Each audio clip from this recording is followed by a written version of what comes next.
Bueno, pues de nuevo, una gran bienvenida para todos. Yo soy María Merino, coordino la maestría en Mercadotecnia y este es el quinto webinar que hacemos con nuestros alumnos y egresados.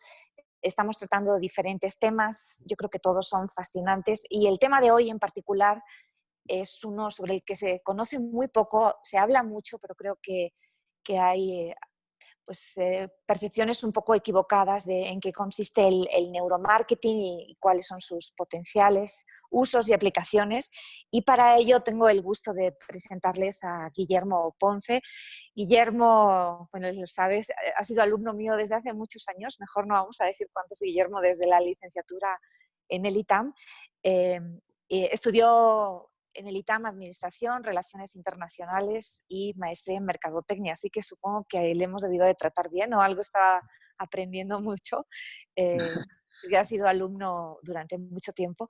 Y la verdad es que siempre, desde que era muy joven, desde la licenciatura, siempre fue una persona muy innovadora, con una visión mucho más allá, mucho más adelantada que el resto de sus compañeros en clase, tanto en licenciatura como en maestría. Me parece que siempre encontrabas a Guillermo buscando en un website que nadie conocía, leyendo el libro del que nadie había escuchado hablar, pensando mucho más allá y fuera de la caja. Entonces, para mí ha sido siempre una fuente de inspiración. Él es empresario, tiene su propia consultora, especialista en temas de marketing digital e innovación. Y la verdad es que siempre lleno de ideas, de reflexiones, de maneras de afrontar los problemas que son, pues la verdad, muy originales. Y siempre cuando Guillermo me dice, tengo una idea, siempre me interesa muchísimo escuchar lo que tiene que decir. Entonces les recomiendo mucho que le sigan en LinkedIn, es muy activo, creo que postea y publica muchísimos artículos cada semana.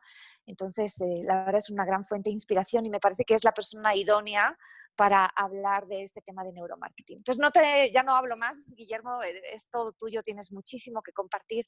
Adelante y muchas gracias por estar esta tarde con nosotros. No, pues muchísimas gracias, María. La verdad es que siempre estar en el ITAM y hacer cosas en el ITAM después de haber estado tanto tiempo ahí es un gusto, ¿no? Entonces, pues bueno, la verdad es que hay mucha información que quiero presentarles hoy. El objetivo de esta presentación es ayudarlos a todos los que estén en este sector. Sé que es una situación muy complicada ahorita y pues bueno, ojalá que toda esta información les pueda ayudar, ¿no? Entonces, ay, ok, bueno.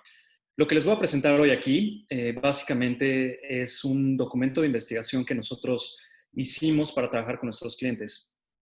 Cuando empezó todo esto, pues había muchísimas preguntas, ¿no? ¿Qué va a pasar? ¿Qué retos va a haber? ¿Cómo va a cambiar el comportamiento de las personas? ¿Qué es en las cosas en las que me tengo que fijar, ¿no? Entonces, nosotros nos dispusimos a hacer un documento de investigación para que tratáramos de encontrar todas las estrategias posibles y estuviéramos protegidos, ¿no? contra todo esto que está pasando. Entonces, tiene una parte de neurociencia, que es obviamente lo que nos va a ayudar a entender al consumidor. Tiene una parte de mercadotecnia, que nos va a ayudar a entender las estrategias que puedes hacer. Obviamente tiene una parte de un análisis económico, porque la última crisis económica nos dejó muchas enseñanzas. Y pues bueno, después agarrando todo esto, lo bajamos, lo aplicamos y les puedo dar como soluciones ya concretas para que dentro del mundo restaurantero puedas utilizarlo y salir avante, ¿no? Al final voy a hablar rápido de oportunidades que el cambio de comportamiento y la pandemia ha generado y que, bueno, pues cualquier persona podría aprovechar, ¿no? Entonces, este documento de investigación, como les dije, es para mis clientes, pero acabando la presentación les voy a dejar un link para que lo puedan descargar, es un PDF, y bueno, y lo puedan leer y ojalá que les ayude, ¿no? Entonces, pues bueno, vamos a empezar. ¿Cuál es el problema de la industria ahorita? Obviamente, no es un secreto que hay restaurantes que llevan ya casi 3 meses sin operar. Hay unos que no pudieron adaptarse bien a esto, que han encontrado retos. Por ejemplo, uno es que las personas que trabajan dentro del restaurante viven muy lejos, entonces es riesgoso para ellos transportarse.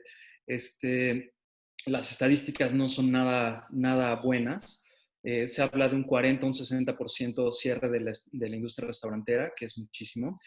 Y bueno, otra de las cosas que está representando un reto real es que todas las medidas que se están anunciando post pandemia, pues no son buenas, ¿no? No son buenas porque si te recortan a lo mejor la operación a un 60%, no puedes ganar dinero, ¿no?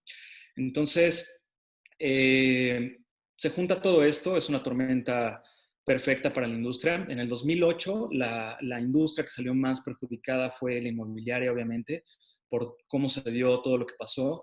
Pero para esta pandemia y para esta crisis, la industria que tiene una peor perspectiva es la industria restaurantera, ¿no? Entonces, el comportamiento de los comensales va a cambiar, la forma en la que entendemos lo que nos rodea va a cambiar, y si nosotros como empresarios no lo entendemos, vamos a estar en un problema, ¿no? Entonces, ese es el problema y esto es la importancia de entender todo esto, ¿no?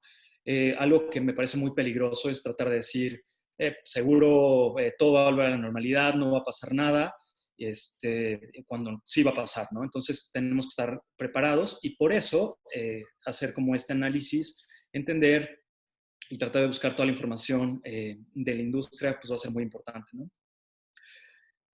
Ok, para entender todo esto y toda la situación, ¿por qué es buena la visión de un mercadólogo, no? La mercadotecnia en México está muy mal entendida, la verdad. Muchos siguen pensando que solamente es publicidad. Ahora que salieron las redes sociales, muchos piensan que nada más es ser un community manager. La verdad es que para mí la mercadotecnia es muy, muy importante, ¿no? Porque tienes que unir muchas piezas de conocimiento para poder hacer una estrategia inteligente, ¿no? Entonces, pues obviamente tienes que entender los factores económicos, tienes que entender la estadística, Big Data, tienes que juntar esa información y procesarla, tienes que entender a tu consumidor, tienes que entender el comportamiento cómo funciona el cerebro, cómo funciona la psicología, para que puedas hacer más o menos una perspectiva y un análisis interesante, ¿no? Y aparte de eso, pues bueno, vienen todas las cosas técnicas, tienes que entender cómo hacer todo, llevar bien las redes sociales, cómo armar bien una campaña de publicidad.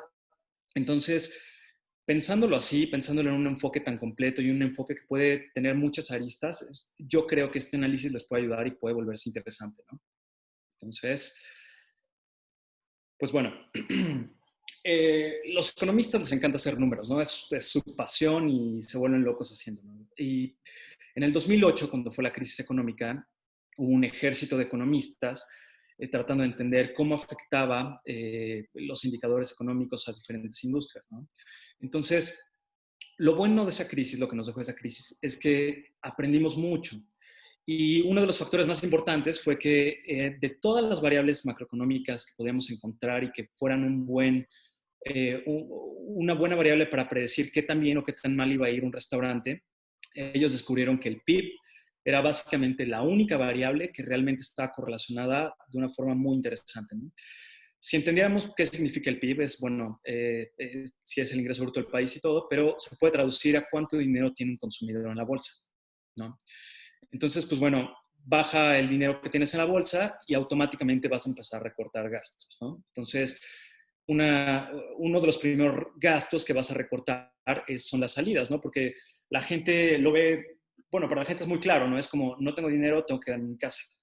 Entonces, este análisis fue muy interesante porque, pues obviamente, te habla de que la pirámide poblacional se ve afectada por la disminución del ingreso de diferentes formas. Entonces, dependiendo quién sea como el cliente de tu restaurante, te va a afectar antes o después, ¿no? Entonces, también descubrieron que había otros dos factores que aceleraban o disminuían la forma en la que se perdían las ventas en los restaurantes, ¿no? Uno era el número de competidores, considerándolo como los restaurantes que estuvieran cerca de la zona, pues en las calles más como populares, qué tanto se juntan, el número de competidores en general, ¿no? Y la saturación del mercado era qué tantos restaurantes del mismo tipo hay.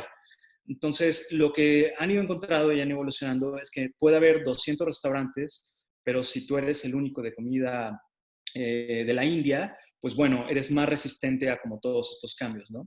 Entonces, los economistas hicieron un buen trabajo haciendo todo esto, pero lo que nos deja es como un modelo clásico, ¿no? Un modelo clásico de estrategia, tú agarras y dices, bueno, mis variables importantes son estas, ¿no? Mi variable importante es el ingreso del consumidor, la otra es la saturación del mercado y la última es el número de competidores. Entonces aquí es donde empiezas a pensar, bueno, si sé que la crisis económica viene fuerte y mi comensal ideal es la base de la población, entonces cuando se empieza a poner más difícil la crisis económica, voy a empezar a perder esos comensales, ¿no?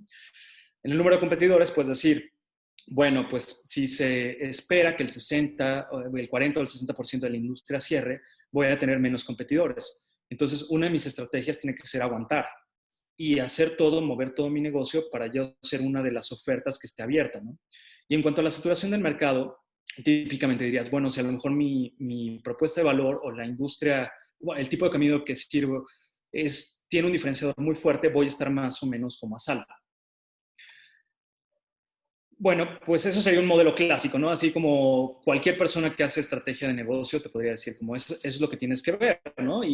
Pero en este caso es un análisis incompleto, porque se dan cuenta, estas variables no están tomando un factor súper importante ahorita, y ese factor es cómo le está afectando esto a las personas, qué es lo que va a pasar, van a querer seguir saliendo, no. Entonces, el modelo económico nos ayuda una parte para decir, bueno, ya que entendí esto, que vaya mal la economía va a ser como indiscutible, ¿no? Entonces tienes que tener estrategias para posicionarte mejor, agarrar a lo mejor a un segmento un poquito más alto para que resistas la crisis. Te tienes que diferenciar y tienes que entender una cosa importantísima. Si estás en la base de la pirámide, a lo mejor van a entrar miles de competidores nuevos, ¿no? Porque cualquier persona va a ponerse a decir, yo puedo vender comida. Y si tu propuesta de valor no es buena, vas a estar en muchos problemas. Entonces, si estás hasta arriba, estás sobreviviendo, tu como segmento al que le estás llegando es la clase más privilegiada, a lo mejor va a aguantar en un modelo clásico, pero lo que tenemos que entender es la parte que no es el modelo clásico, ¿no? Entonces, al igual que hubo un ejército de economistas tratando de entender cómo funcionaba la economía y cómo se habían afectados todos estos parámetros, también hubo un danés loco que se llama Martin Lindstrom y, bueno, él se obsesionó en entender cómo funcionaba el cerebro. Y cómo funcionaba el cerebro específicamente a la hora que nosotros tomamos decisiones de compras, nos anuncian un producto y todo esto, ¿no? Entonces, él fue un pionero, la verdad, en el neuromarketing. Eh, Básicamente todo lo de las neurociencias y el neuromarketing, todos estos conceptos parten de lo mismo, ¿no? Que es la neurociencia. ¿Y qué es la neurociencia? Pues bueno, la neurociencia, su objetivo, lo que está tratando de entender es cómo funciona nuestro sistema nervioso. Parece algo muy, muy poco lógico y muy raro, pero la verdad es que no entendemos tan bien cómo funciona nuestro sistema nervioso. Hasta hace poco no teníamos la tecnología para lograr entenderlo, ¿no? Entonces, hay muchos avances, hay cosas muy interesantes, pero dentro de como el contexto, una de las cosas que nos dio más visión fue entender las 5 funciones del sistema nervioso, ¿no? Entonces, eh, cuando te lo platican es muy lógico, cuando llegaron a toda la investigación de cómo lo descubrieron es muy interesante y es donde empieza a arrojar como buenos insights, ¿no? Entonces, ¿qué hace el sistema nervioso? Bueno, el sistema nervioso, imagínense que ustedes tienen millones de receptores en todo su cuerpo, ¿no? Pueden recibir temperatura, luz, electricidad, hay campos magnéticos que a lo mejor no son perceptibles, cómo interactúan los fotones, todo esto. Entonces, tenemos muchísimos receptores en el cuerpo y entonces todo el tiempo estamos recibiendo información. Entonces, la primera cosa que va a hacer el sistema nervioso es recibir toda esa información. Luego, toda esa información la tenemos que convertir en una percepción. Entonces, ¿qué significa eso?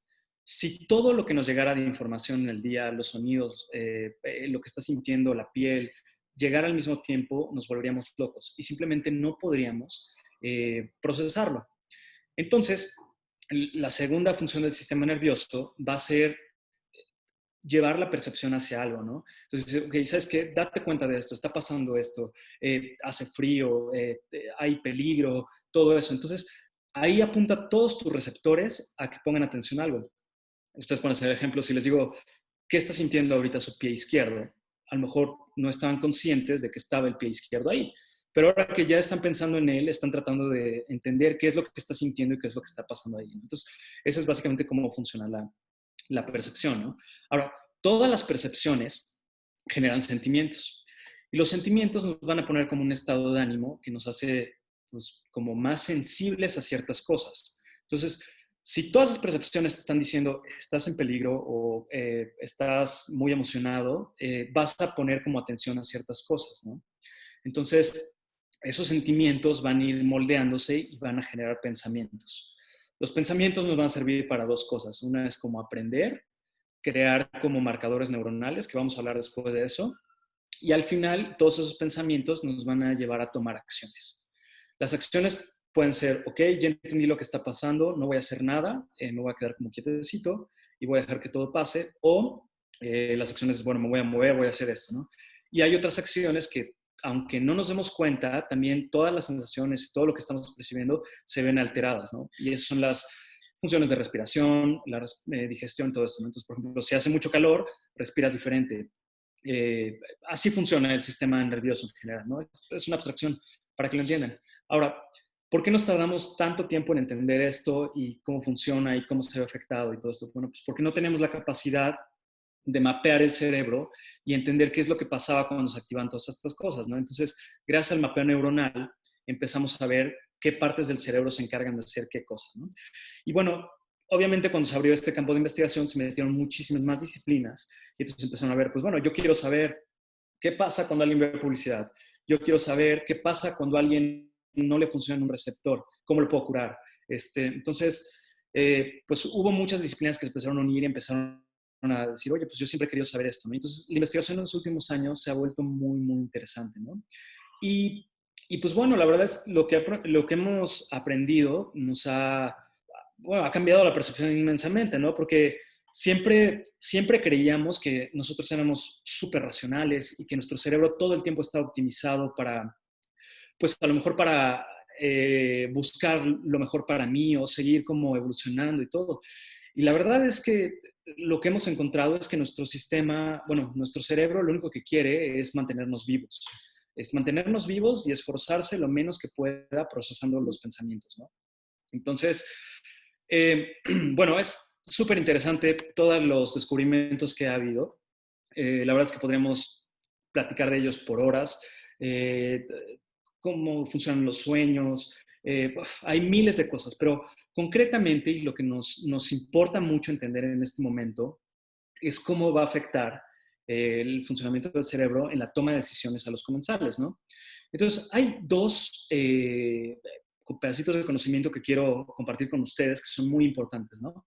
Entonces, una de las cosas que descubrimos es que el 95% de nuestro día lo pasamos en automático, ¿no? Entonces, todo el tiempo, todo lo que hacemos, 95% del día está automatizado. Entonces, a lo mejor de repente estás en tu escritorio y dices, voy por agua, pero en el camino de lo que vas a la cocina por agua, todo eso no lo estás pensando, no estás pensando, voy a dar un paso y ahora voy a dar a otro y ahora tengo que agarrar un vaso. Son decisiones que te van moviendo en drivers automáticos, ¿no? Entonces, ¿por qué pasa esto? Nosotros no estamos diseñados para un ambiente que esté cambiando todo el tiempo. Siempre nuestro cerebro nos quería mantener vivos, nos quería mantener estables, nos quería enseñar que si hacíamos algo bien y obteníamos ciertos nutrientes, obteníamos ciertas cosas, teníamos que seguir haciéndolo para mantenernos vivos. Entonces, nuestro cerebro siempre nos va a regresar como a un patrón establecido de comportamiento, nos va a regresar a algo que entendemos, algo que podemos controlar. Cuando le presentas algo nuevo, algo totalmente nuevo, no le gusta. Es como, bueno, lo va a ver como un estímulo, va a tratar de hacerlo a un lado, pero va a tratar de seguir su camino haciendo lo mismo que haces todo el tiempo, ¿no? Entonces, uno de los como principales como drivers del cerebro es mantener el control, mantener el equilibrio, ¿no? Entonces, ¿qué nos pasa cuando de repente llega una crisis y nos saca totalmente de equilibrio, ¿no? Bueno, un cambio de rutina obligado va a aumentar el estrés. El estrés básicamente lo podemos entender como un sistema, bueno, como una sensación de estar alerta todo el tiempo, ¿no? Cuando estás alerta todo el tiempo y estás tratando de entender todo lo que te rodea, todo lo que está pasando, como procesar todo lo nuevo, vas a sentirte muy cansado, porque la parte del cerebro que estás ocupando para entender lo que está pasando es una de las partes que evolucionó al final. La parte que controla todo lo automático, cómo respiras, cómo haces todo esto, es la primera parte, es la que compartimos con los animales, ¿no? En cierta medida. Es a lo mejor la parte que se encarga de cuando vas manejando y de repente no te das cuenta que ya avanzaste 7 cuadras. bueno, esa es la parte que se encarga de moverte, de ver, de procesar todo, ¿no? Son las partes antiguas. Las nuevas son las que nos hacen humanos, son las que nos hacen pensar a futuro, hacer planes, tener pensamientos abstractos, pero esas son las partes que más energía como consumen dentro del cerebro. Entonces el cerebro siempre va a tratar de consumir menos energía. Entonces nos vamos a sentir increíblemente cansados, ¿no? Entonces, si les ha pasado durante todo este tiempo que están muy cansados, es por eso, porque les cambiaron todas sus rutinas, los están obligando a tener una rutina nueva y el cerebro se está tratando de acoplar lo más rápido que pueda a una nueva rutina, ¿no? Entonces, cuando bajas tus niveles de energía, ¿qué va a pasar? Que como te quieres regresar a la media, vas a necesitar dopamina, ¿no? La dopamina es una sustancia que genera el cerebro que te hace como más activo, te hace feliz y como que contrarresta como la pérdida de energía. Y la forma más fácil de obtener dopamina es comiendo, ¿no? Entonces, si muchos han sentido que de repente se les antojan más unas papas, más chocolate, más todo esto, o ven una notificación del celular más tiempo, están más atentos a cualquier cosita de estas, bueno, esa es la dopamina como actuando, ¿no? Entonces, la información que tenemos de la crisis pasada nos habla, ilustra muy bien esta teoría como de regresar a la media, ¿no? Una teoría del contrapeso. Los nichos que más crecieron después de la crisis del 2008 fueron el vino, los cigarrillos electrónicos, el chocolate y toda la industria de nesting. Nesting significa cobijas, almohadas, quedarte en tu casa, ¿no? Entonces, ¿qué es lo que nos estaba diciendo eso? Que, bueno, el cerebro en ese momento necesitaba sobrecompensar el estrés y la ansiedad que estaba causando la crisis económica, ¿no? En Estados Unidos principalmente. Y pues bueno, eso es como una de las, de cómo comprobaban ellos que en efecto, ¿no? Que siempre necesita regresar a la media. Entonces, hay un ejemplo muy padre que es como cuando van a ver una película y se emocionan mucho, de repente empiezan a llorar, ¿no? O cuando están muy contentos empiezan a llorar. Eso también es como un proceso rápido de sobrecompensar. No puedes ni estar ni muy feliz ni muy triste, siempre vas a tener que buscar una media, ¿no? Pero bueno, todo esto estaría padrísimo, ¿no? Dirías como, bueno, pues la gente va a querer comer más y entonces cuando regresemos a la normalidad, eh, pues van a salir a restaurantes, van a querer ir a conciertos y todo, ¿no? Entonces, si nos quedamos allá en el análisis, a lo mejor si el problema hubiera sido nada más económico o hubiera sido unos meses y todo, pues podríamos tener como el mejor panorama que pudiera haber, ¿no? Como la gente va a gastar más en esto, ¿no? Que aquí tengo que decirles algo importante, ¿no? Si tienen ahorita un negocio que hace pasteles, que hace como cosas de antojo, seguro les está yendo muy bien ahorita, ¿no? Y probablemente les siga yendo bien después si resuelven todos los problemas de logística, porque la gente sí va a necesitar sobrecompensar como el estrés, la ansiedad y como todo esto que está pasando. Pero hay otro factor que es mucho más importante y que es en el que nos tenemos que fijar ahorita, ¿no? Y ese es cómo funciona la amígdala y el miedo. Imagínense que van caminando por donde hay pasto como muy crecido y de repente voltean y ven una manguera, pero antes de que se den cuenta que es una manguera, piensan que es una serpiente y saltan. A todos nos ha pasado como de repente tener como estímulos que te quitan del lugar, ¿no? Ese mecanismo que nos hace reaccionar sin pensar, sin poder decir, es una manguera, no me va a pasar nada, es la verdad el mecanismo que nos mantiene vivos. Es el mecanismo que toma control del cerebro y de la parte racional y de todos los pensamientos a futuro y todo, y solamente se pone como en un sentimiento de alerta, de ansiedad y de acción rápida, ¿no? Entonces, los estudios nos han dicho que el mayor modificador del comportamiento humano es el miedo, ¿no? Entonces, se pone a pensar cuando ustedes tienen miedo porque empiezan a detectar ciertas cosas, dejan de pensar racionalmente. O sea, les puede pasar en su casa que oyen un ruido, dicen, es un fantasma, es lo que sea. Puede ser cosas irracionales, pero al final es el miedo tomando control. Es como, aléjate de ahí, ten cuidado, ¿no? Entonces, no hay forma de tener esto. Y pues lo que nos ha pasado en estos meses, obviamente, es que hemos estado como sobreexpuestos a una situación de miedo, ¿no? No les tengo que decir, pero prendes las noticias y lo único que te van a hablar es de muertos, ves publicaciones en Facebook, todo está alimentando como este sentimiento de miedo, ¿no? Entonces, ¿qué pasa cuando tienes miedo? Cuando tienes miedo vas a crear una cosa que se llama un marcador somático.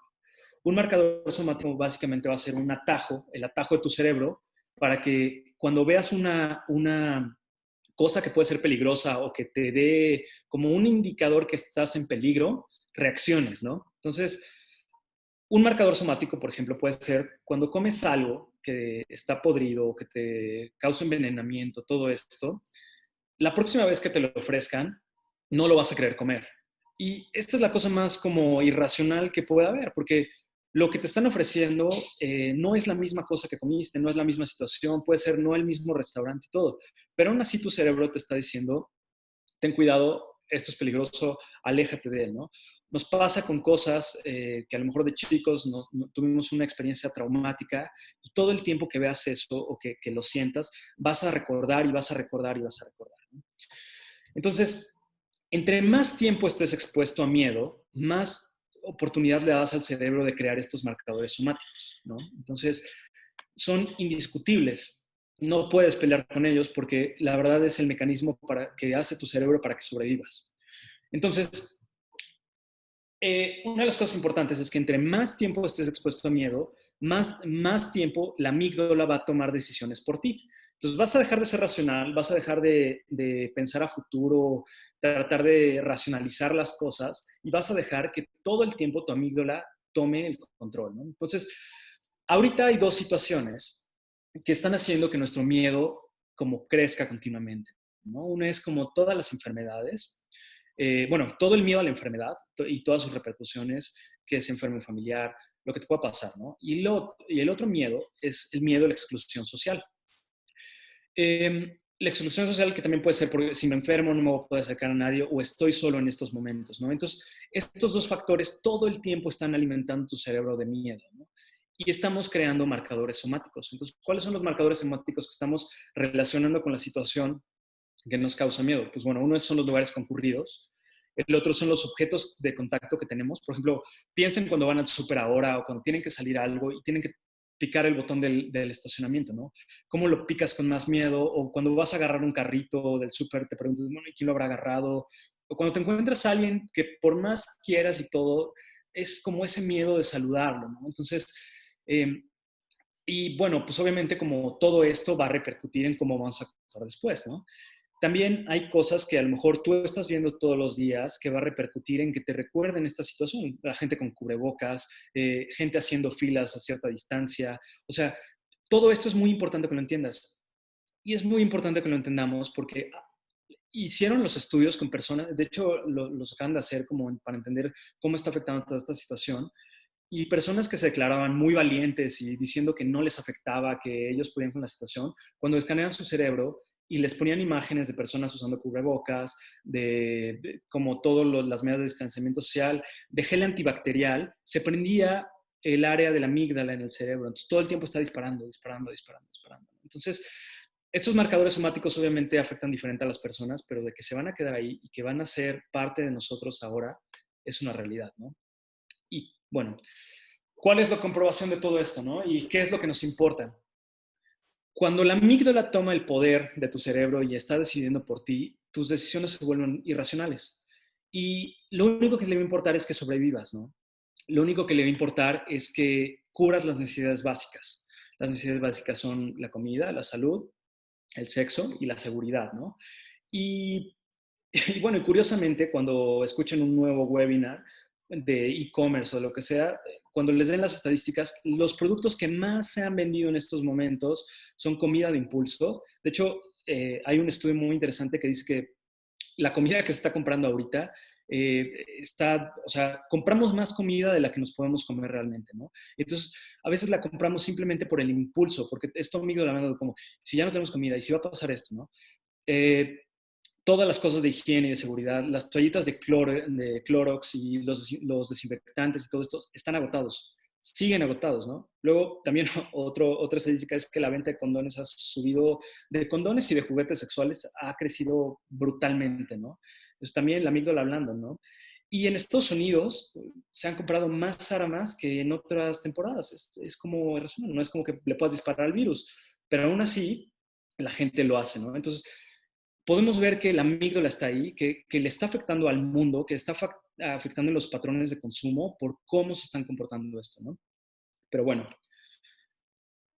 entendiendo todo esto, entendiendo que va a ser una situación difícil, que si la parte económica afecta a la industria por la disminución del PIB, que todos estos marcadores somáticos van a modificar nuestro comportamiento, todo esto tenemos que aspirar nosotros a mejores prácticas, ¿no? Entonces, ¿qué es lo que vamos a ver? Bueno, pues vamos a ver como un efecto boomerang al principio. Los primeros días de aperturas, de conciertos, restaurantes, de todo esto, puede que se llenen, pero después va a venir la teoría del contrapeso, que es como te va a regresar. Si tienes miedo, si estuviste expuesto a todo eso, ese como pico de acción, ese pico de emoción va a hacerte retraerte, ¿no?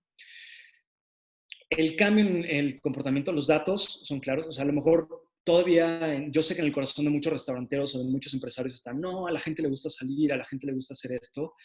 Y a mí también me encanta salir, a mí me encanta igual ir a comer, yo adoro en serio hacer todo eso, pero sé que hay muchas personas que no van a poder pasar del miedo y que ese miedo los va a regresar a su casa y los va a regresar a dejar de hacer cosas, ¿no?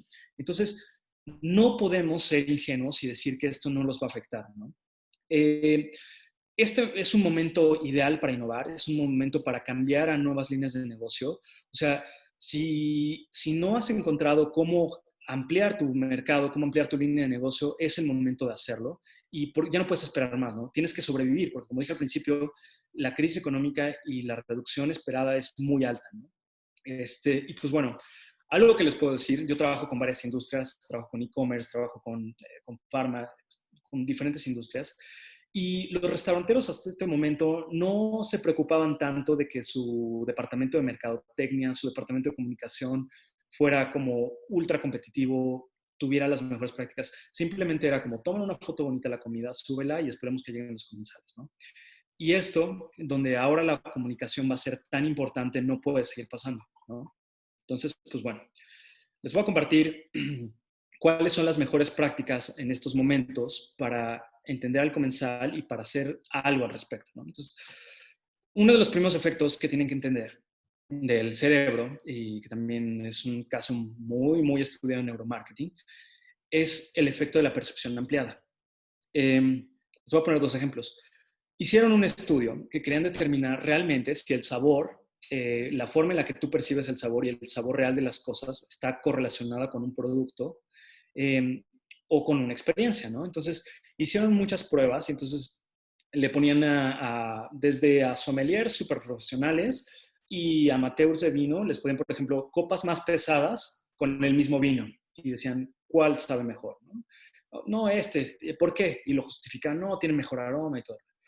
Y lo dicen, bueno, qué vino se te hace más caro? ¿No? Y le dan una botella que era como más gruesa, y tenía una etiqueta más larga, y decían, este es más caro, ¿no? Entonces, y sabe mejor.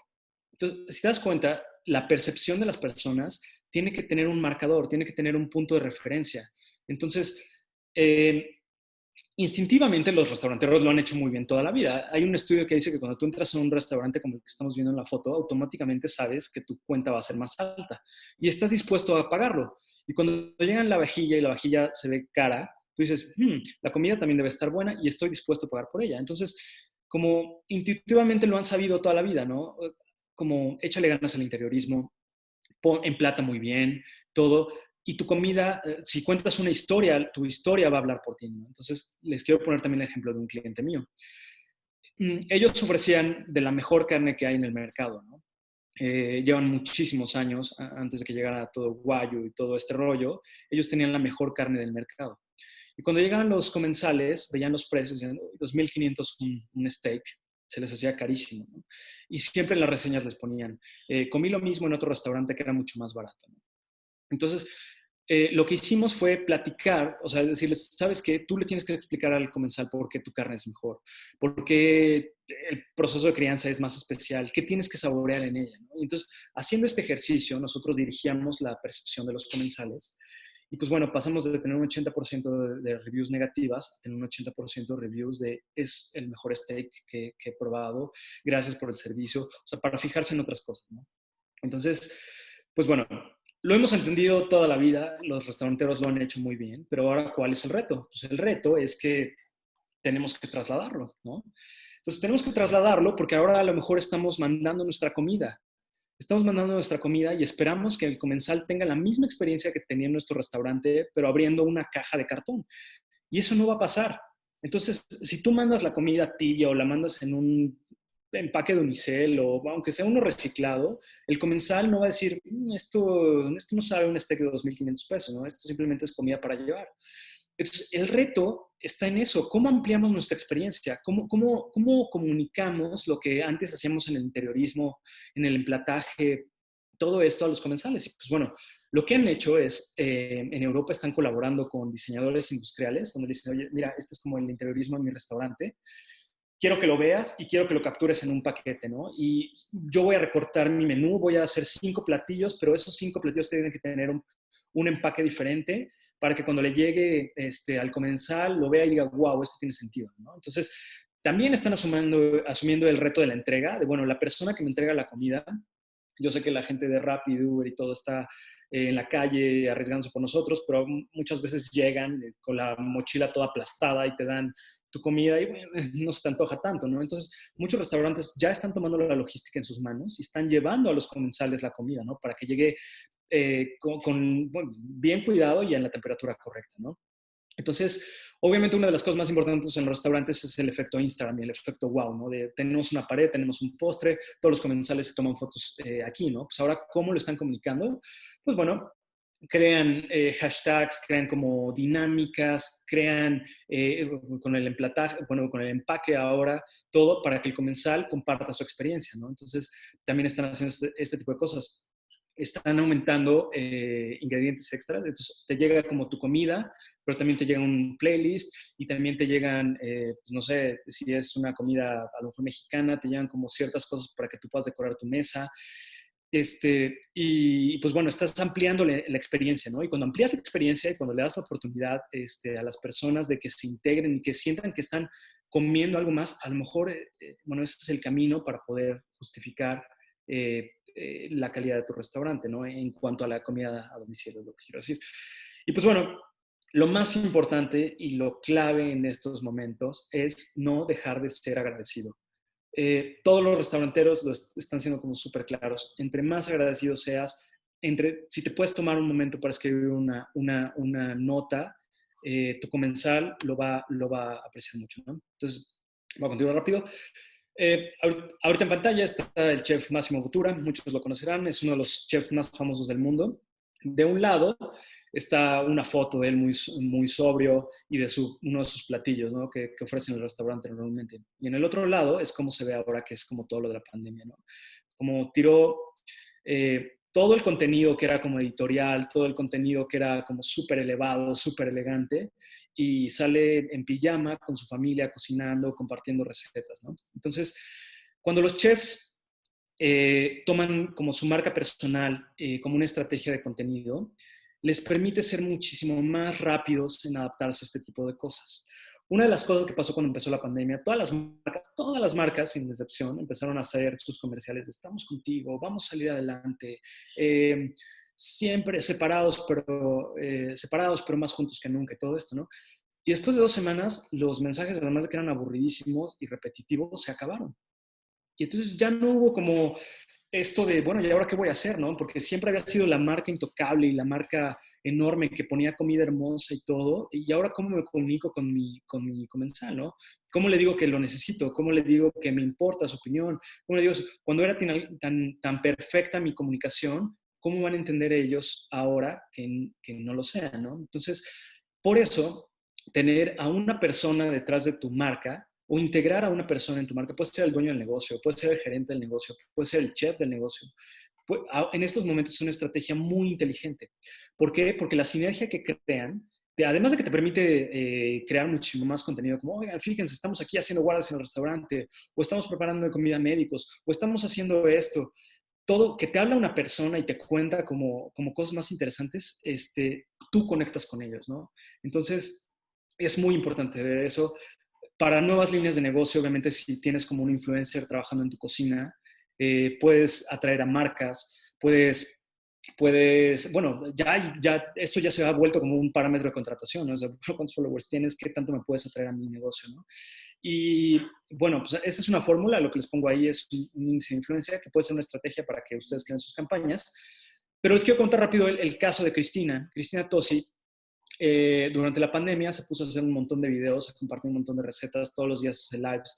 Ella habla de sus restaurantes porque es la jefa de muchísimos restaurantes, la cara de muchos restaurantes, pero al ser una marca tan fuerte y empezar a crear tanto contenido, crear un montón de líneas de negocios paralelas, ¿no? Como, bueno, pues todos los días hace un como webinar de comida y de cómo hacer postres. Y pues lo interesante de ahorita es que dijo, bueno, pues yo también te vendo los insumos y yo también te vendo esto y te vendo el otro y todo. Y como tiene tanta gente siguiéndole y todo eso, porque te relacionas con ella, porque no solamente pone cosas de comida ni como de negocio, también pone de su vida personal, pues ha crecido muchísimo sus audiencias, ¿no? Bueno, el uso de datos para crear audiencias y segmentos. Si quieren saber dónde está la lana ahorita y cómo pueden realmente capitalizar todo esto, tienen que tener súper mapeados sus segmentos de clientes. No todos los clientes son iguales. Normalmente antes era de lléname el restaurante. Pues yo conozco a 5 o 6 clientes y esos son como los que más apapacho y todo. Ahora no. Ahora la verdad es que nos tenemos que poner a pensar quién viene los lunes en la mañana, quién viene los lunes en la tarde, quién está llegando los sábados, quién me está pidiendo por teléfono. En el momento en que tú empiezas a involucrar la estadística y perfilar perfectamente a tus clientes, pues puedes poner una campaña muy interesante, porque dices, ¿sabes qué? Sí, muy padre la publicidad que podemos hacer y todo, pero a mí no me interesa que se vea bonito. Yo quiero hablar a las personas que vienen los sábados. ¿Por qué los sábados? Porque el ticket promedio es mucho más alto, porque sé que vienen más personas, porque consumen este tipo de productos. Entonces, aquí es donde les digo que una de las cosas que los restauranteros han fallado mucho es no tener el control de todo esto. Y créanme que un restaurante es uno de los negocios que más información genera, que puedes cruzar con perfiles de redes sociales. Y bueno, la verdad es que cuando haces todo muy bien, hay muchísimo dinero en eso, ¿no? Porque tus estrategias tienen sentido, el diseño de tus menús tiene sentido, la forma en la que tú te comunicas, todo el contenido que creas, el retorno de inversión en tus campañas. Por ejemplo, ¿no? Uno de los puntos importantes, identificas a los prospectos, pero tienes que tener unas bases de datos y repositorios de información muy bien hechos para poder comunicarte con ellos o gente que se parece a ellos. Y tienes que mandarles mensajes, así como, oye, ¿sabes qué? Sé que viniste en la semana, pero ahora te invito el fin de semana. Todo este tipo de campañas, ¿no? Les voy a poner un ejemplo rapidísimo. Tengo un cliente, un cliente y un amigo mío que tiene varias sucursales, ¿no? Y entonces la gente que va a una sucursal no se parece en nada a la que va a la otra sucursal. Y si corres las mismas campañas de una a otra, no te funciona en nada. O sea, el retorno de inversión, por ejemplo, lo que nos costaba la reservación en uno eran 15 pesos, ¿no? Ya como tener una reservación cerrada de 4 o 5 personas. Y en el otro nos está costando casi 30 pesos en una reservación. Entonces, nos dimos cuenta que teníamos que cambiar totalmente los mensajes, agarrar otro segmento, bueno, mandarle el mensaje y logramos que en el otro lugar donde estaba costando casi el doble o el triple, nos costara 6 pesos. Y entonces la reservación ya nos costaba 6 pesos. Entonces, imagínate cómo podíamos llenar ese restaurante, ¿no? Entonces, y todo eso fue un trabajo de años de investigación, de ir perfeccionando tus audiencias, pero pues para que llegara la información como debe ser, ¿no? Entonces, pongan atención a esto. Cuando inviertes bien en publicidad, inviertes bien en campañas digitales, no es un gasto, es una inversión y créanme, puede parecer lo más cliché del mundo, pero si no cuidan este punto ahorita, tú no sabes quién te está pidiendo y la verdad es que tú sí te interesa, ¿no? Y por ejemplo, cuando llegan al restaurante nuevos comensales y los veas que son recurrentes y todo, y a lo mejor ellos rompieron los marcadores somáticos, tú quieres saber en qué se parecen esas personas a las que te están visitando. Y tú quieres hacerle campañas a esas personas, ¿no? Y también quieres hacerle campañas diferentes a los que te piden los viernes en la noche o los que te piden sábado en la mañana de desayuno. Si tú no tienes esa información, estás perdido ahorita, ¿no? Bueno, ahora lo más interesante y el reto más importante al que se van a enfrentar, ¿no? Como ya les dije, cuando llegue a comer un comensal a su restaurante, van a estar increíblemente atentos a todo lo que está pasando. Entonces, van a estar atentos porque obviamente su cerebro todavía debe estar como inflamado por el miedo y entonces van a empezar a notar cosas que a lo mejor eran normales antes, pero ahorita no lo son, ¿no? Digamos que tú llegas, pones el servilletero y luego se lo pones a otra mesa, eso les va a hacer muchísimo ruido, ¿no? Cositas así, todo el tiempo van a estar atentos, todo el tiempo van a estar viendo qué está pasando. Y aunque en ese momento coman contigo, estén contigo, probablemente no regresen si empiezan a ver cosas que no tienen sentido o que les suenan las alarmas, ¿no? Y tienes que cuidarlo y tienes que pensar que ellos están pensando en eso todo el tiempo, ¿no? Y que a lo mejor se arriesgaron a salir en ese momento, que te están dando su confianza, pero que si tú estás haciendo cosas que los ponen en alarma, no van a regresar. Y se los prometo, no van a regresar, ¿no? Entonces, tienen que tener mucho cuidado y yo les pido que se sienten en las mesas desde la perspectiva de los comensales. O sea, a lo mejor ustedes dicen, ¿sabes qué? Vamos a reforzar el incentivo H y en la cocina va a ser así, casi casi los voy a poner a todos con trajes de astronautas. Y eso está padrísimo, está muy bien que haya como este compromiso y este esfuerzo. Pero lo que ven los comensales es lo que va a moldear su percepción, ¿no? Entonces, por ejemplo, puede haber cosas tan chiquitas, pero que a ellos ya les estás diciendo que estás cambiando, ¿no? Entonces, bueno, ahí les puse una imagen de una propuesta de un diseñador para hacer restaurantes. Obviamente, se pueden dar cuenta que están encapsulados los comensales, no tiene sentido alguno, se vuelve incómodo, yo creo que todo el tiempo te sientes sofocado, no vas a estar a gusto, pero a lo mejor ese cambio es visualmente más impactante y les da la seguridad a los comensales para sentirse bien en ese lugar. Y entonces, una de las cosas que tienes que hacer. Y la otra es una cosa que estamos implementando con uno de mis clientes. Estamos sustituyendo todos los menús físicos y le estamos poniendo como un QR que llegas, dejas en la mesa, todos lo pueden detectar con su celular, se despliega un menú virtual y ya no tienen que tocar las cartas. Y bueno, pero no solamente lo estamos haciendo, les estamos diciendo, dejamos de poner cartas de papel porque no queremos que se estén infectando, no queremos maltratarlas y queremos que ustedes con sus celulares pues puedan hacerlo, ¿no? Y así ya no tienen que tocar otros como objetos, ¿no? Ahora, cuando el miedo y toda esta situación que nos pone muy sensibles, va a ser un reto porque los comensales van a estar más sensibles que nunca, ¿no? Van a estar realmente alterados y van a estar como cosas que antes no les importaban, cosas que podrían dejar pasar, ahora no las van a dejar pasar y te las van a decir. Y va a haber confrontaciones. Y todo tu personal tiene que entender que van a estar dispuestos a entrar bueno, más bien, todos tienen que entender que el comensal va a estar demasiado sensible y que va a buscar una confrontación. Si no me creen, a lo mejor piensen si han estado manejando y se les mete a alguien, qué tan irritables están o cómo hay cosas que no tienen mucho sentido porque los están irritando mucho. Pues ese sentido de estrés y de irritación se va a trasladar, ¿no? Entonces, tengan cuidado, capaciten bien a su personal, pónganlos en la mejor actitud. Y la verdad, algo que suena como un poco, pues, triste y todo, pero los comensales van a ir con una mentalidad de que los están salvando, que los están ayudando, que gracias a ellos el negocio está sirviendo. Entonces, la actitud que ellos esperan de regreso es de gratitud y de amabilidad y de comprensión. Y si hay algo no me gusta, necesito que hagas algo por mí, necesito que me consientas más, necesito que me apapaches más. Si no lo haces, vas a tener problemas. Por último, quiero contarles de un cliente que, bueno, su negocio es un buffet, ¿no? Es un buffet de espadas. Y la verdad es que todos los estudios dicen que las víctimas principales de todo esto van a ser los buffets. ¿Por qué? Pues bueno, si te paras a servirte, tienes una fila de 10 personas. Si te llevan la comida, que es el caso de las espadas, y te la ponen enfrente, pues bueno, a lo mejor piensas, bueno, ya lo respiró alguien y me la llevan a mi otra mesa, ¿no? Lo que quiero contarles de él es que aún sabiendo que tiene un negocio como exitoso, un negocio que ha prosperado durante muchos años, que es un concepto probado y todo, él está dispuesto a cambiar todo su modelo con tal de hacer que la gente regrese, ¿no? Entonces, ahorita está tomando medidas para que pues, obviamente no se puede presentar la comida igual, se van a ofrecer otras opciones y pues bueno, a lo mejor no tiene que romper el banco como modificando su concepto, pero sí lo tiene que hacer y él lo entendió y está dispuesto a hacerlo y a lo mejor hacer una inversión para lograrlo y para dar tranquilidad a los comensales, para garantizar que su personal esté seguro también. Y eso es lo que deben de hacer y es lo que los invito a hacer. Yo sé que es muy complicada la situación, yo sé que están muy preocupados, yo sé que a lo mejor quieren ahorita no gastar y todo, pero no pueden no entender que la situación cambió. Y una cosa que es verdad es que, por ejemplo, cuando alguien haga el primer movimiento en un restaurante y le diga a un comensal, nosotros estamos haciendo esto por esta razón, para ayudarte o para cuidarte más, o porque esta forma podría como representar un contagio o algo así, ese comensal se lo va a llevar en la mente. Y cuando lo vuelva a ver en otro restaurante, van a decir, estos no lo están haciendo.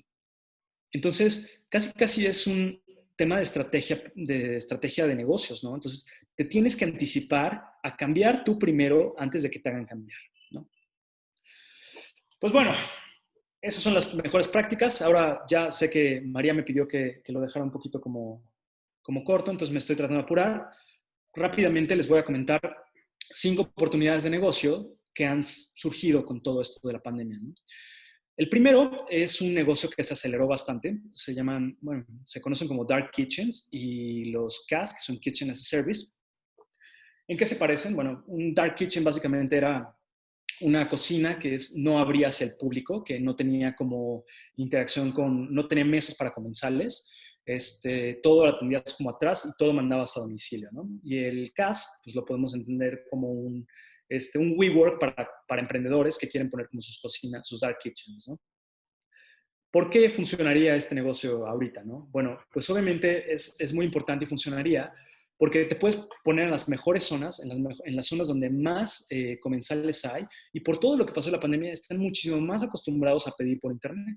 Entonces, si tú creas un menú que se vea impresionante y que sea como muy atractivo, y a lo mejor en un restaurante no podrías como solamente vender eso, pero en tu dark kitchen puedes distribuirlo a muchísimas personas, puede ser una opción viable de negocio, ¿no? Además de que no tienes que como invertir en el frente del restaurante. Entonces, muchos restaurantes que están cerrados ahorita están como tomando esta modalidad y están ofreciendo cosas que a lo mejor salen de la carta o que salen de lo común, pero que le están manteniendo vivo una línea de negocio muy importante, ¿no? Entonces, está súper interesante lo de los dark kitchens. Una de las cosas importantes que hay que entender aquí, si tú te afilias como a Uber Eats o a Rappi, estás tienes como un cerco, ¿no? Geográfico.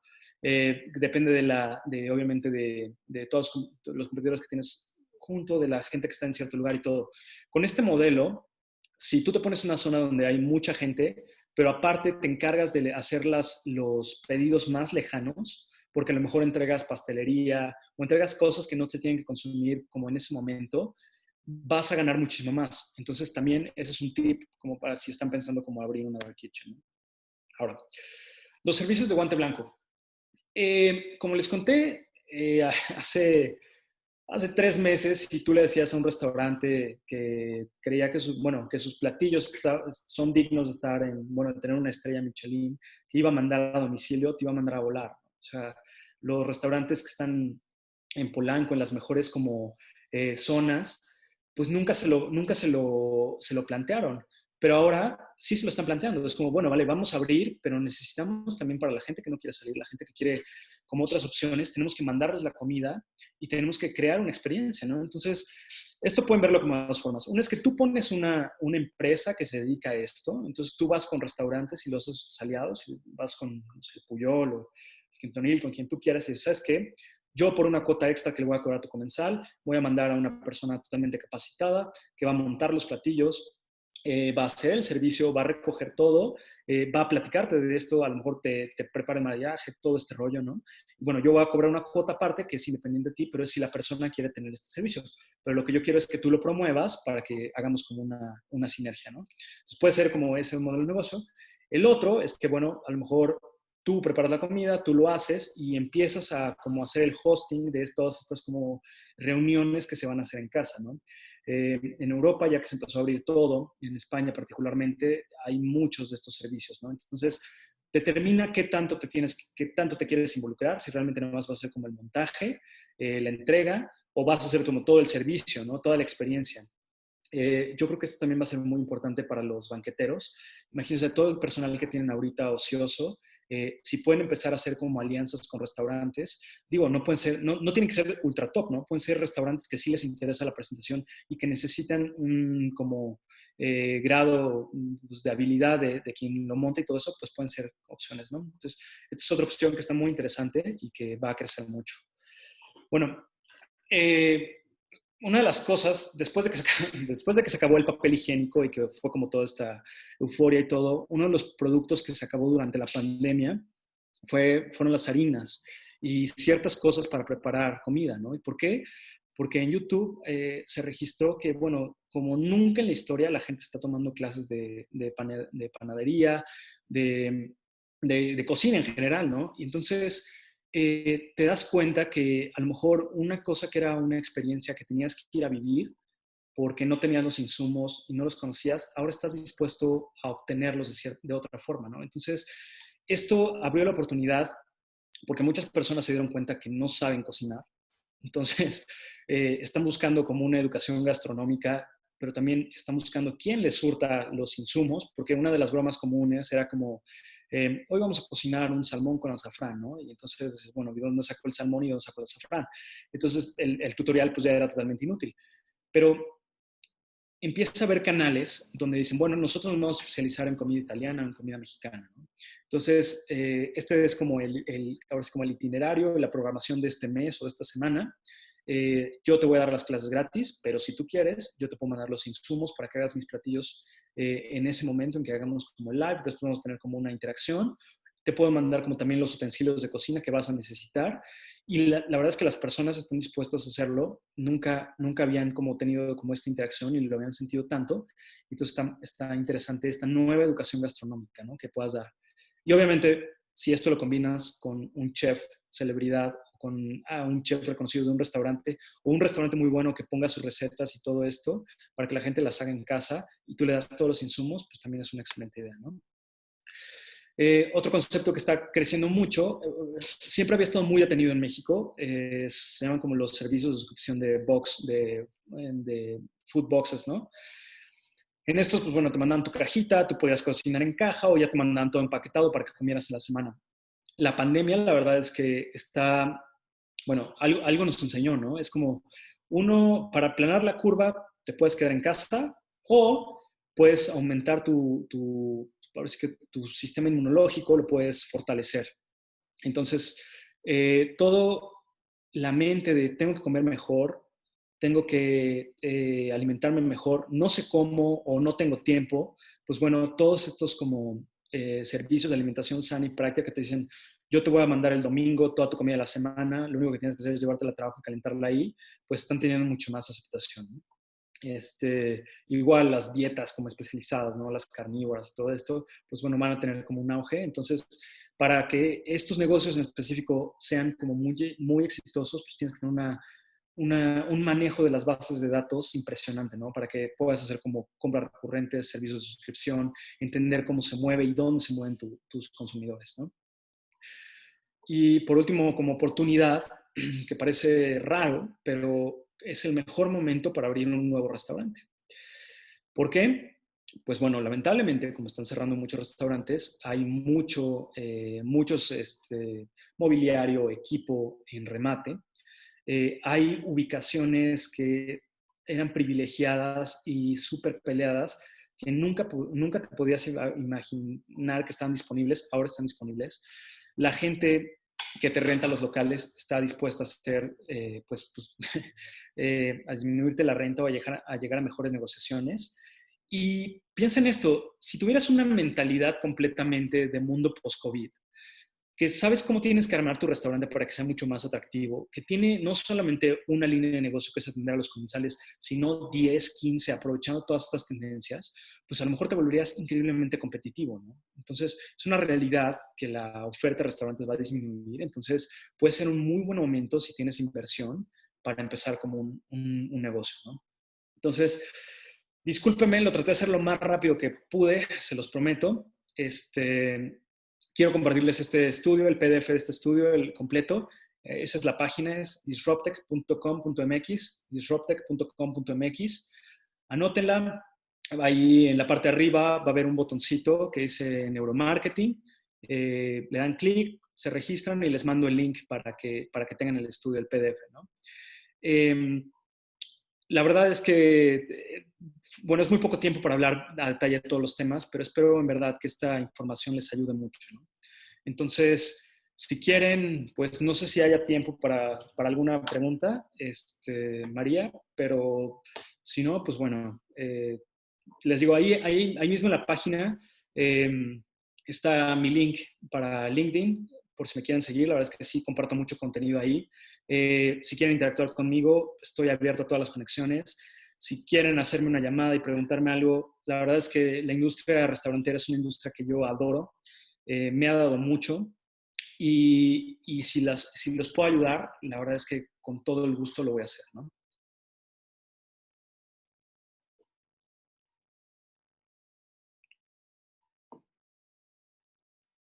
Mm, mm, María, no sé si andas por ahí.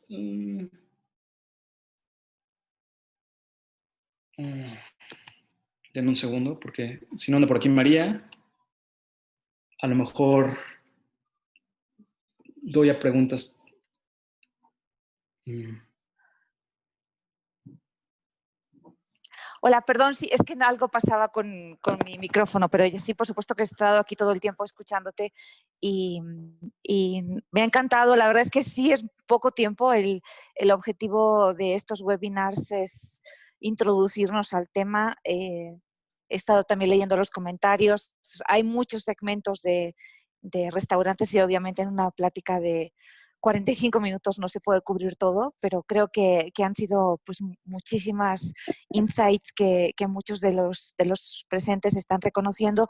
Entonces yo creo, si quieren, creo que en otras ocasiones nos ha funcionado mejor el chat. Entonces si quieren comentar algo por algunas preguntas por chat, adelante para preguntar. Gracias. No, no sé. A ver, denme un segundo. Te leo, ¿quieres que te lea algunas preguntas? Sí, porque no tengo el Guillermo. chat aquí en la mano. A ver, bueno, también están preguntando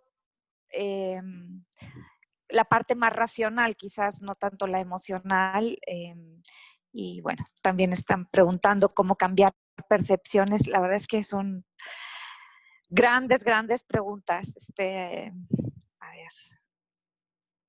Bueno, nada más un comentario como de la parte racional. Les digo, entendiendo un poquito cómo evolucionó el cerebro, nuestra parte racional nos ayuda para hacer planes a futuro y agarrar como muchos conceptos que tenemos para unirlos y crear conceptos nuevos, ¿no? También más o menos para lo que nos sirve. Pero por más que digan las personas que son muy racionales, la verdad es que no lo son tanto y los estudios lo demuestran. Entonces, si piensan que su consumidor son puros ingenieros ultra racionales y que van a seguir yendo a su restaurante cuando ustedes les enseñen lo que están haciendo, no caigan en esa tentación. Es un reto lo que estamos viviendo, ¿no? Uh-huh. Están preguntando también varios de los presentes, están preguntando, bueno, dónde conseguir datos para hacer segmentaciones. Hay algunos que preguntan también por software específicos para redes sociales. Pues hay muchísimas preguntas. Yo creo, si no, podemos atender algunas y si no, después nos sentamos mañana a contestar todas estas, ¿no? Sí, si quieren, la verdad, lo había estado pensando mucho porque, bueno, ya me lo había pedido a alguien más. Voy a hacer un esfuerzo por grabar esta misma plática, pero entrando a detalle de todas las cosas, justamente entrando a las mejores prácticas y explicando un poquito más. Yo creo que si ahí en la página que les dije en disruptech.com.mx se meten para recibir el PDF, les mando el link del curso. Ahí voy a hablar y me voy a extender todo, obviamente gratis el curso, ¿no? Para también ayudarlos. Pues yo creo que eso va a ser más fácil si tienen como preguntas más concretas. Y si no, les digo, escriban en LinkedIn, búsquenme ahí, estoy Guillermo Ponce Sabido, eh, Sabido con S y B de bueno, y ahí yo creo que a lo mejor es más fácil si hay muchas. No sé si tengas alguna otra que Sí, ahorita. están preguntando también varias cosas sobre las dark kitchen, bueno, pues cómo reducir el miedo de los comensales, qué tan viable es este negocio. Ok, vale, eso está buenísimo, porque mira, uno como de los objetivos, uno de los objetivos es que tú haces un menú, imagínate que tienes el mejor sitio web, ¿no? Con todas las fotos de tu menú, tienes videos de tú preparando los platillos, los explicas y como todas estas cosas reducen el miedo de que a lo mejor no tienes como un local abierto, ¿no? Pero bueno, les estás dando la comunicación completamente. Y luego si haces streaming como live, que estás preparando diario y todo esto, igual reduces muchísimo el miedo y la gente empieza a pedir, ¿no? Entonces, la pandemia aceleró porque a lo mejor llegó un momento en que en Uber Eats te aburriste de las opciones y empezaste a buscar nuevos restaurantes. Y cuando empezaste a buscar nuevos restaurantes, te encontraste cosas que nunca habías escuchado, pero a lo mejor te dio curiosidad y las pediste, ¿no? Uh-huh. Entonces, Entonces, pues bueno, les digo, comunicando, siendo transparente, haciendo videos, poniendo contenido, tú puedes como quitar este miedo a que si no tienes un restaurante abierto al público, eres malo, ¿no? Porque al final de cuentas es lo que estamos haciendo. Muchas de las opciones de Uber Eats, no sabes ahorita cómo está el restaurante y aún así pides, ¿no? Ujú. También hay alguien que plantea, bueno, que tiene un negocio gourmet que nació ahora en la pandemia digital y que, bueno, ¿qué le sugieres que haga después de que regresemos a la normalidad en términos de mantenerse digital o moverse a lo físico, ¿no? Pues yo creo que ahí tienes que entender, un poquito de lo que hablé, es que tienes que entender al consumidor que tienes. Ujú. Si con todo esto que les platiqué, si ustedes piensan que ese es un consumidor de impulso, que es un consumidor que ahorita está como desesperado, encerrado en su casa y que está comiendo por impulso, pues tienes que cuidar tu negocio un poquito, ¿no? Porque a lo mejor eso a la larga no va a ser bueno. No puedes comer pasteles todas las semanas, ¿no? Entonces puede haber una disminución en eso. Si tu negocio es más como educacional y como gourmet en otro sentido de experiencia, pues puedes seguir. Y lo que te tienes que plantear ahorita es que puedes agarrar nuevas líneas de negocio. Lo que les quiero decir a todos es que no pueden mantenerse estáticos. O sea, entre más se muevan ahorita y más oportunidades de negocio vayan encontrando, mejor les va a ir. Bueno, también hay algunos que preguntan cómo entender mejor al consumidor que tengo, qué herramientas sugieres, ¿no? Bueno, fíjate, una de las cosas que hacemos siempre que empezamos a trabajar con restaurantes, tú llegas con los restauranteros y les preguntas, oye, ¿quién es tu cliente? No, no, no, bueno, mi cliente, casi te dan la definición de la mano, es un más con casa en las lomas, ¿no? Pero realmente los que conocen bien a sus comensales son los meseros y el valet parking. Y ellos te pueden empezar a decir, no, mira, los lunes vienen estas personas, los martes. Entonces, así puedes empezar a mapear cómo está tu restaurante, ¿no? La verdad, estando en piso, escuchando los comentarios, viendo a las personas, entendiendo lo que les gusta, platicando con ellos, puedes empezarte a dar una idea de cómo se comportan. Esa es la parte de más o menos como de encontrar como a tu segmento de cómo se ve y qué es lo que le gusta. La otra parte es contra los números.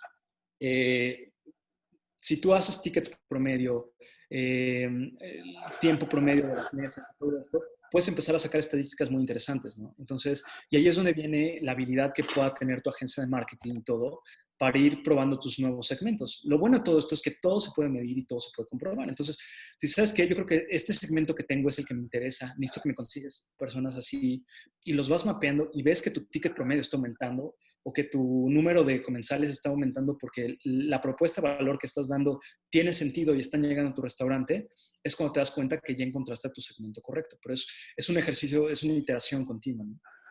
Claro. Eh, un par de preguntas más y ya desafortunadamente tenemos que movernos a presentar. Yo también quiero comentarles un poquito de la maestría de manera muy breve. Eh, hay alguien que te pregunta, y sé que aquí tienes experiencia, Guillermo, sobre las escuelas de gastronomía, y finalmente alguien que ha preguntado varias veces sobre los negocios de servicio de entrega a la industria restaurantera.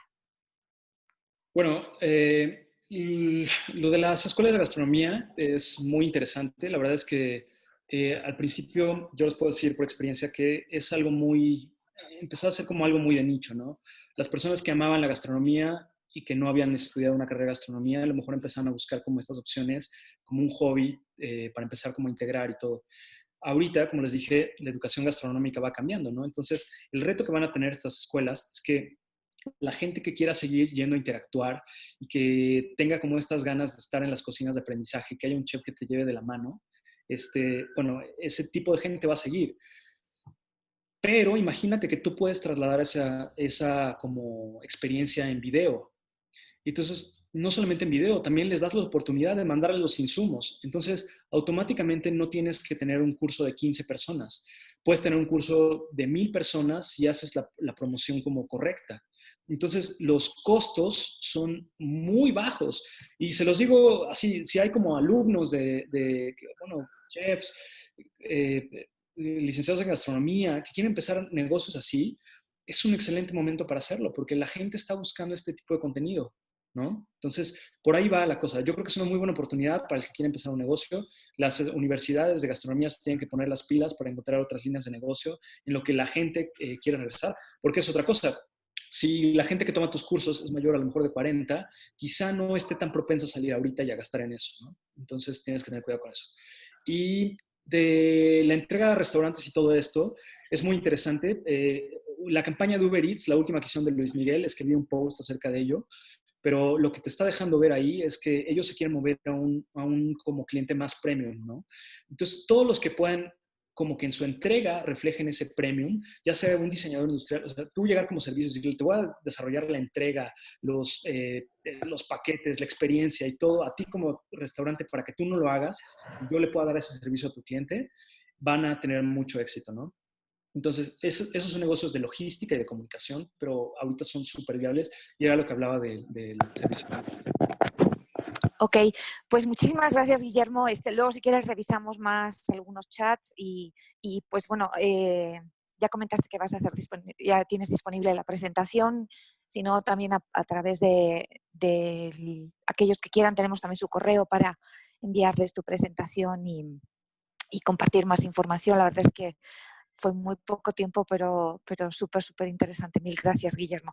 Sí, Entonces, último, sí, quiero perdón. decir nada más, la verdad es que creo que algo que me ha ayudado mucho en mi negocio y creo que ha ayudado a muchas, bueno, que con lo que aprendí he podido ayudar a muchas personas, sí ha sido la visión de la maestría de mercadotecnia, ¿no?